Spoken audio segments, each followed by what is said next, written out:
Là je suis à 148 Nm. Bonjour tout le monde, alors petite présentation et test du nouveau compresseur silencieux de Parkside, le PSKO 248A1. C'est un produit que j'ai acheté ce matin chez Lidl, à savoir qu'il y a quelques temps je vous avais déjà présenté leur premier compresseur silencieux, le PSKO 24B2. Bon, dans la vidéo on verra rapidement les différences entre les deux produits. A priori celui-ci serait un peu moins puissant, avec une puissance de 1100 watts, alors que celui-ci c'était un 1500 watts. C'est un moteur à 2 cylindres ultra silencieux par rapport au compresseur standard. La puissance 1100 watts, le bruit 69 décibels, la cuve 24 litres et la pression c'est jusqu'à 8 bars.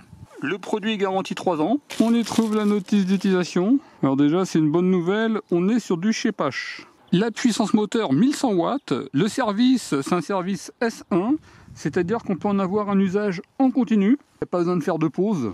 Régime moteur 2850 tours minute, la cuve 24 litres, la pression maximale 8 bars, le débit d'aspiration c'est 213 litres par minute, le débit effectif à 7 bars c'est 85 litres par minute. On est sur un compresseur de petite performance, c'est vraiment un compresseur pour des petits usages. La pression sonore 69 décibels et il pèse 21,5 kg. Surtout pensez à bien vous protéger les oreilles. De la visserie de montage, un filtre à air avec un tuyau et le compresseur. Alors là ce que je vais faire c'est que je vais faire le montage du compresseur. Là je vous mets le timecode de fin de montage si celui-ci vous intéresse pas. On va commencer par mettre les roues arrière. Là j'ai surélevé pour pouvoir les monter plus facilement. Il suffit d'insérer la vis à ce niveau là. Vous rajoutez une rondelle ici et on vient simplement visser. C'est un système très rapide. Donc si vous voyez que dans le temps ça se dévisse, ce qui m'arrivait sur l'autre modèle, c'est que j'ai rajouté une colle, un frein filet. Je remets tous les liens en description de la vidéo. Et depuis j'ai aucun problème d'écrou qui se dévisse. Bon, d'ailleurs on voit que la roue sur l'ancien modèle était quand même meilleure. Là on est sur une roue vraiment basique. Donc on fait pareil de l'autre côté. Ensuite il suffit de mettre le pied avant. Vous voyez il vient se mettre là. La poignée qu'il suffira d'insérer. Après on vient serrer avec... Utiliser des clés adaptées et pas des pinces. Ensuite on va monter le filtre à air qu'on viendra visser à ce niveau là. Et le montage est terminé. Alors celui-ci est très rapide. Sur la partie avant il y a la poignée. Elle est maintenue par 2 vis. Sur la partie arrière il y a 2 petits trous. Vous voyez sur la partie avant en dessous il y a un petit support. Une cuve de 24 litres. Là vous avez la fiche d'information, je vous invite à mettre pause. À ce niveau là il y a une vis de vidange avec un petit élément, vous voyez, de maintien de la vis pour pas qu'on la perde, avec un petit joint dans la partie intérieure. Il est recommandé de faire la vidange après chaque utilisation. Donc sur la partie au dessus on a la partie moteur avec le filtre à air qui est ici. A noter qu'on est sur un moteur sans huile, il n'y a pas besoin de faire d'huile, de vidange d'huile. C'est un moteur sans entretien. Vous voyez comment se présente le moteur. Entre le moteur et la cuve, ils ont rajouté des gros amortisseurs. Un total de 4 amortisseurs. Vous voyez comment ils se présentent. Partie avant ici pour démarrer le compresseur. Marche, arrêt. Ici on a 2 manomètres. Celui-ci, ça doit être la pression au niveau de la cuve, de 0 jusqu'à 8 bars au maximum. Et là, c'est la pression qu'on va régler au niveau de l'outil. Pareil, de 0 jusqu'à 8 bars. Avec un petit bouton ici pour ajuster la pression, plus ou moins de pression. Et là, on est sur un connecteur rapide. Ici, il y a une soupape de sécurité. Et ici, on a le câble d'alimentation. Là je vous ai mis les 2 modèles de compresseurs silencieux de Parkside. Le PSKO 24 d'une puissance de 1500 watts et la nouvelle version d'une puissance de 1100 watts. Alors déjà sur l'ancienne génération il y avait 2 sorties d'air, alors que là maintenant il n'y en a plus qu'une. Avant on était sur des roues plus importantes, plus jolies. Là on est vraiment sur des roues basiques sur la nouvelle génération. La poignée sur l'ancienne génération elle a été soudée sur la cuve. Alors que maintenant c'est un système de vis qui la bloque.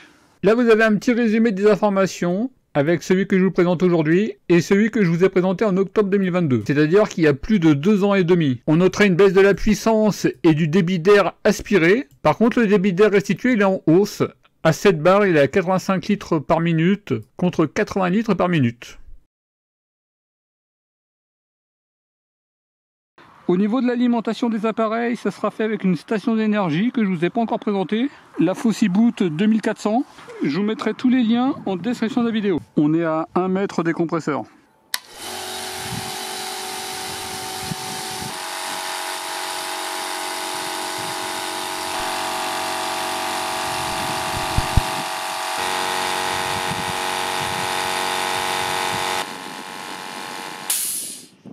J'ai remesuré le bruit du PSKO 24B2 de 2022 et il y a à peine 1 décibel qui les sépare. On va regarder le temps de remplissage de 0 à 8 bars. L'ancien modèle, il se remplissait en 1 minute 28. On va voir celui-ci. C'est parti!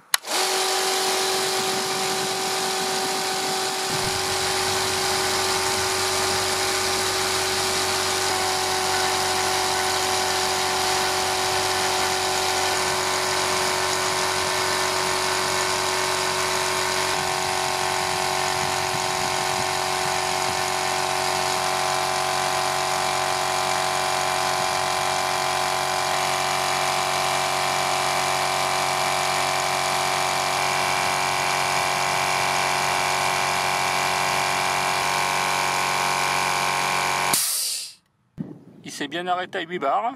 À confirmer avec la vidéo, mais ce serait rempli en 1 minute 54. Donc ce qui serait quand même plus long que celui-ci. Et je regardais en termes de puissance, on est monté vers les 1000 watts.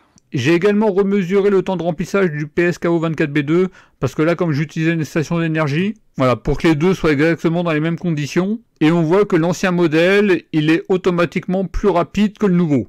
Il se remplit en 1 minute 19 contre 1 minute 53. Le débit d'air restitué, il est quand même trompeur parce que l'ancien modèle, il est quand même plus performant que le nouveau. Il est plus rapide à se remplir que le nouveau modèle. On va voir s'il se réenclenche bien à 6 bars et le temps pour passer de 6 à 8 bars.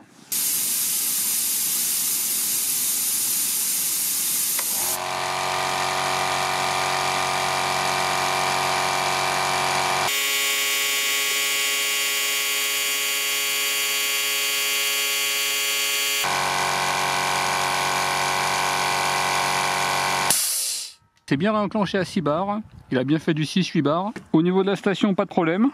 Donc là, a priori, on est sur 25 secondes et on a eu un pic de puissance à même pas 1000 watts. Et pour passer de 6 à 8 bars, il faut 28 secondes au nouveau compresseur contre 20 secondes pour l'ancien. On va voir le temps de remplissage d'un pneu de voiture de 0 à 3 bars. On est sur un gros pneu de voiture.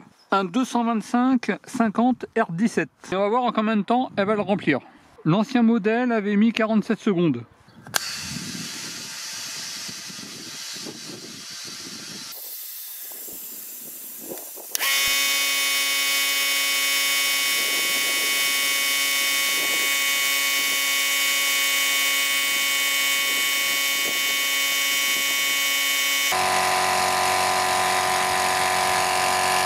Au niveau du gonflage, il y a peu d'écart entre les deux modèles, 49 secondes et 47 secondes. S'il y a un écart plus significatif, il faudrait des pneus encore plus gros.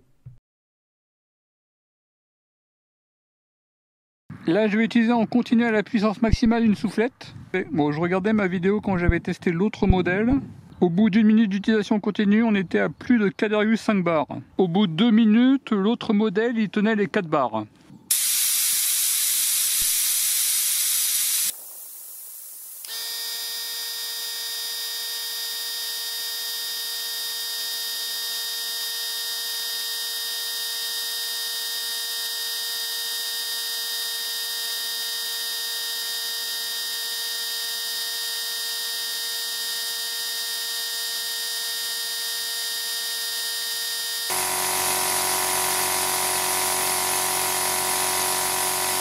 Au niveau de la soufflette, je vous ai remis la pression en fonction du temps. On voit que l'ancien modèle 1500 watts, il fait un peu mieux que le nouveau modèle.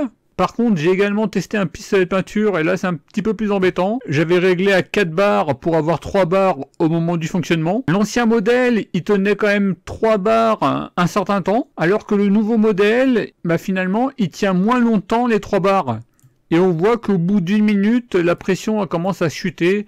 Et après, j'avais arrêté le test. Pour la peinture, avant, on pouvait en avoir presque un usage en continu, en faisant quand même des petites pauses. Là, il va falloir faire des pauses beaucoup plus régulièrement. Et dès 1 minute d'utilisation continue, la pression risque d'être plus suffisante au niveau de l'outil. En tout cas, à 3 bars.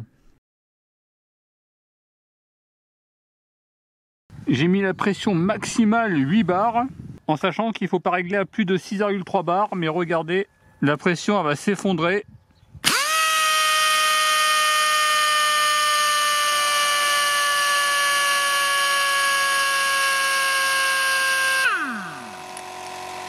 Les outils à forte consommation, on oublie totalement.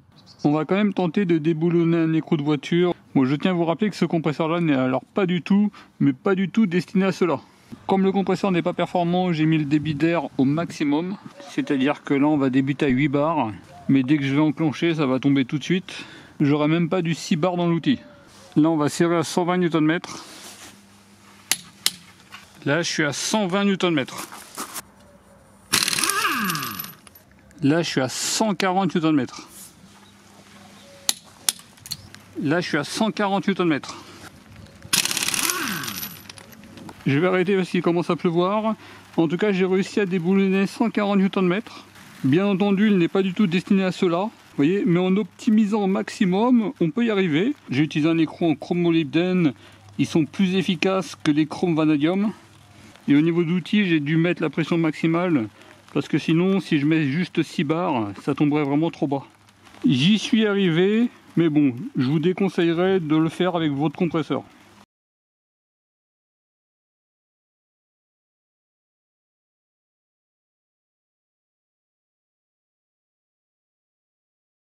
Ce compresseur-là, il se destine vraiment à des petits usages. Gonfler des pneus, les agrafeuses, les soufflettes. La peinture, là, ça va être un usage vraiment limité. Il faudra impérativement faire des pauses. Si vous voulez faire un travail en continu, bah, il vaut mieux un compresseur plus performant. Et après, tous les autres outils, à mon avis, il faut les oublier. Voilà pour la petite présentation du nouveau compresseur silencieux de Parkside. Au niveau des avantages, on est sur un compresseur plus silencieux par rapport à des compresseurs classiques. Le service de fonctionnement S1, c'est un compresseur sans entretien, sans huile. On est sur une fabrication chez Pache. Au niveau de la vis de vidange, il y a un petit élément de maintien, ce qui peut éviter de la perdre. Il s'arrête bien à 8 bars, il s'enclenche bien à 6 bars. Au niveau des points négatifs, à prix identique par rapport à l'ancien modèle, bah finalement on a quand même une baisse des prestations, baisse de la puissance, un temps de charge qui diminue, des petits détails comme des roues un petit peu plus basiques. On a perdu un connecteur rapide, même si c'est pas très utile pour ce type de compresseur. Poignée maintenant qui est vissée, alors qu'elle était soudée. On a une baisse de la prestation générale pour un prix identique. Alors que généralement Parkside à prix identique, dans le temps ça s'améliorait, bah là ça se baisse. Bon, dans 2 ans il va avoir une puissance de 800 watts et une cuve de 15 litres. On est sur une performance limitée, ça sera vraiment pour des petits usages. Et surtout j'aurais préféré que ça soit un 8-10 bars, qui s'arrête à 10 bars et qui s'enclenche à 8 bars. Là c'est une pression maximale à 8 bars. N'hésitez pas à mettre vos avis en commentaire de la vidéo. En tout cas je vous remercie d'avoir regardé cette vidéo et je vous dis à très bientôt. Au revoir.